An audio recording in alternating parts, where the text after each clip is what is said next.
So in this tutorial, I'm just going to take a closer look at the 2D scenes in that Caverners film.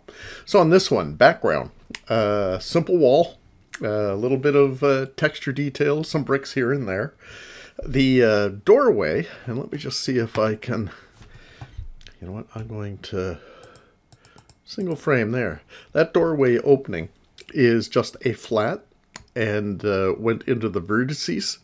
Put it in vertice mode and animate it from this point to where it stops. So it's just a two-dimensional sort of illusion of a door opening.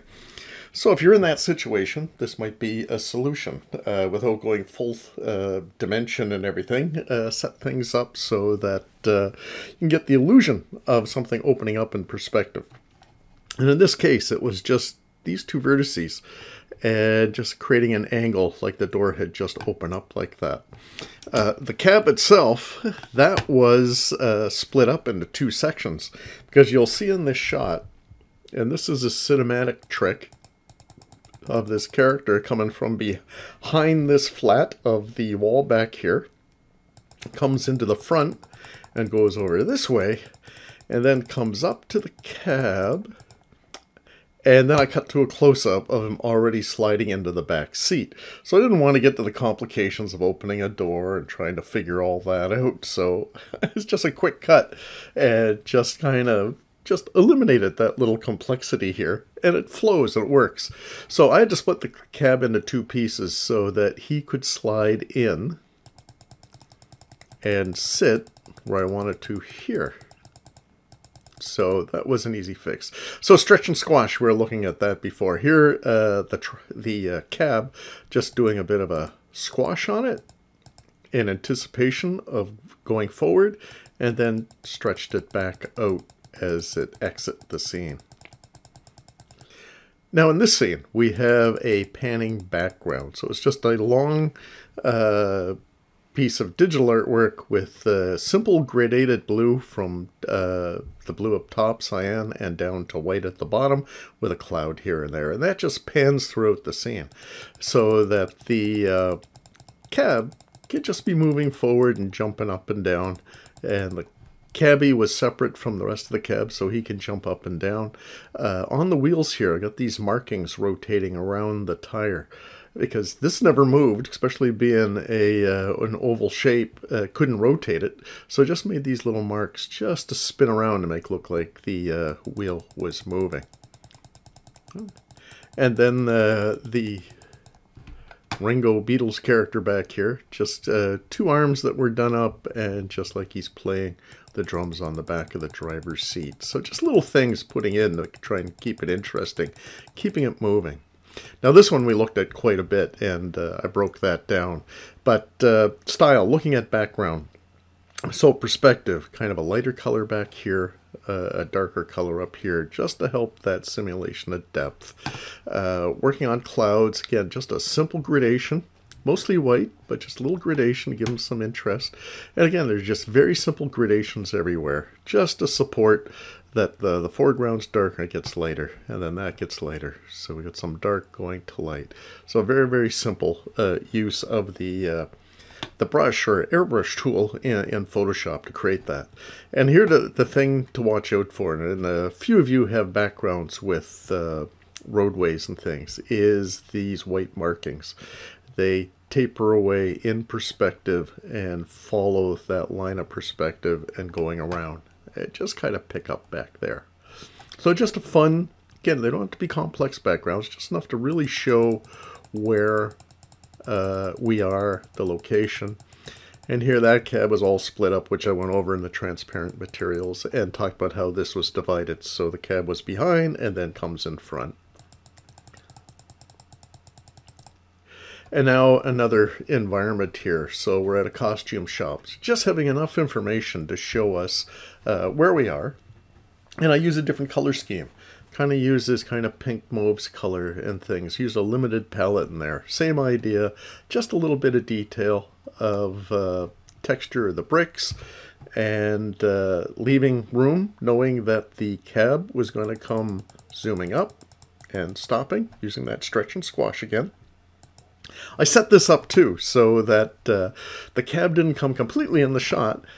Just that character in the back, that beetle character, he's just off screen with the idea that he's opened the door and now he's going to move in front of the cab. So it's just eliminating the complicated stuff that might be a bit of an issue.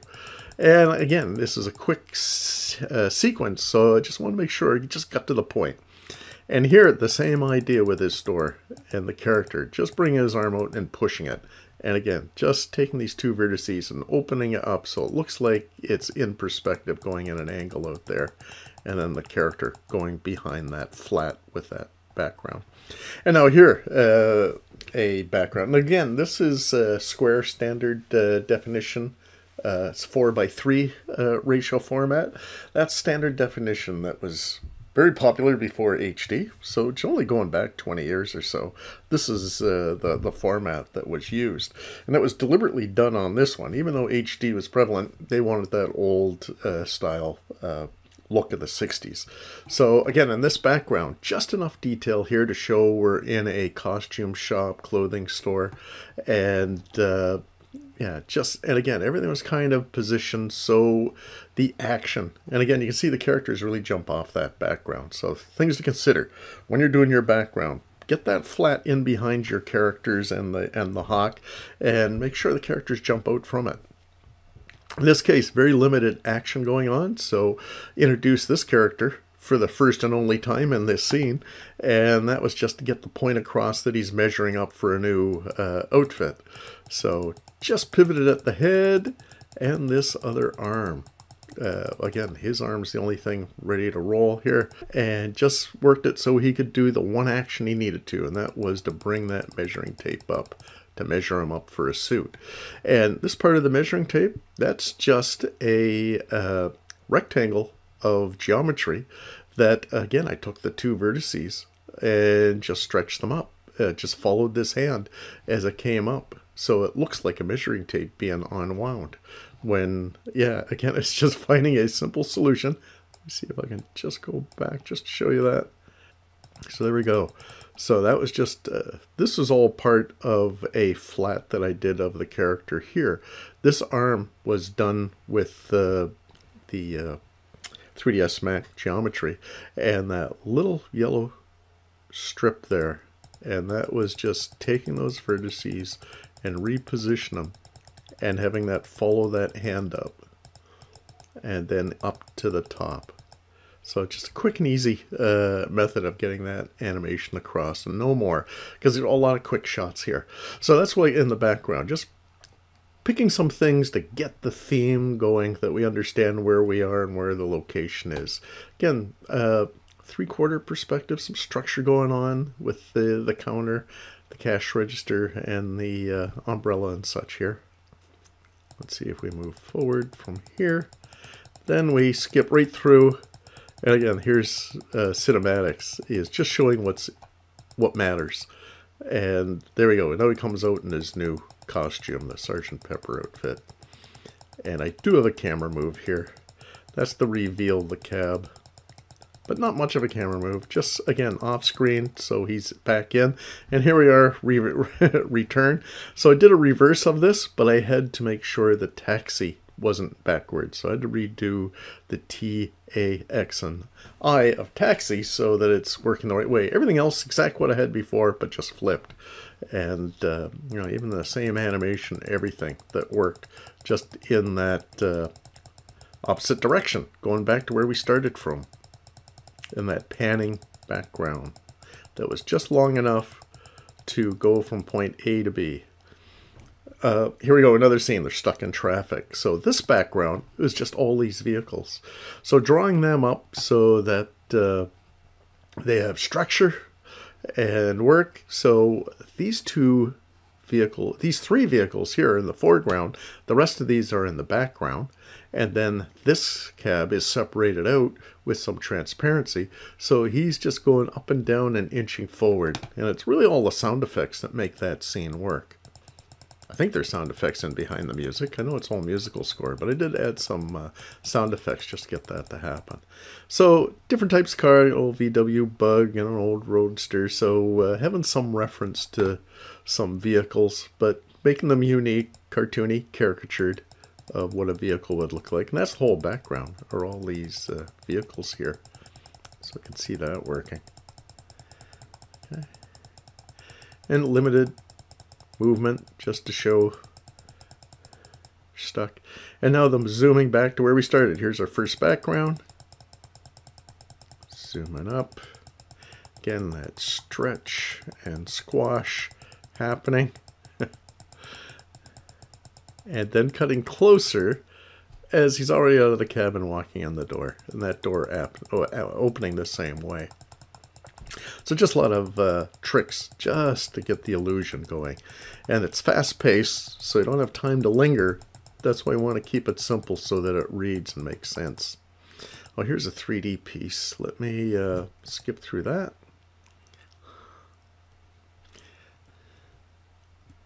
Get to the next 2D piece just to give some explanation. B music video, which just changed styles, played around, had some fun with it, had some visual gags just to make it entertaining. There we go. Here's the other 2D piece here that I wanted to talk about. No real background, just a gradation from you know, a mauve to a bluish purple. Having the character come in, simple walk,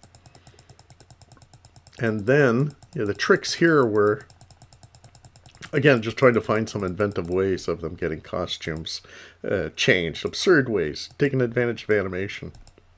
Using some stretch and squash. These are just two flats done in Photoshop with transparent background. And then the little flames, the jet flames that come out, those are all done by an instructor that who just retired last year, so he didn't get. But he was great at doing these sort of organic animation flames and such going.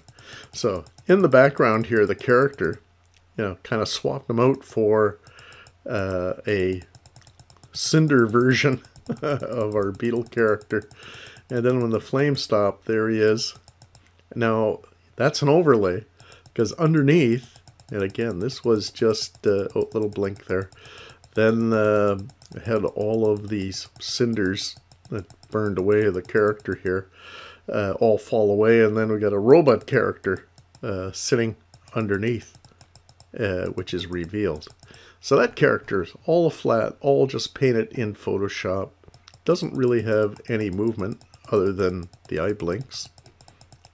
And then we cut in closer. So this was a new torso painted up. And then having on the display change from Fab 4, that's the black and white Beatles, to Sgt. Pepper, which is the color version.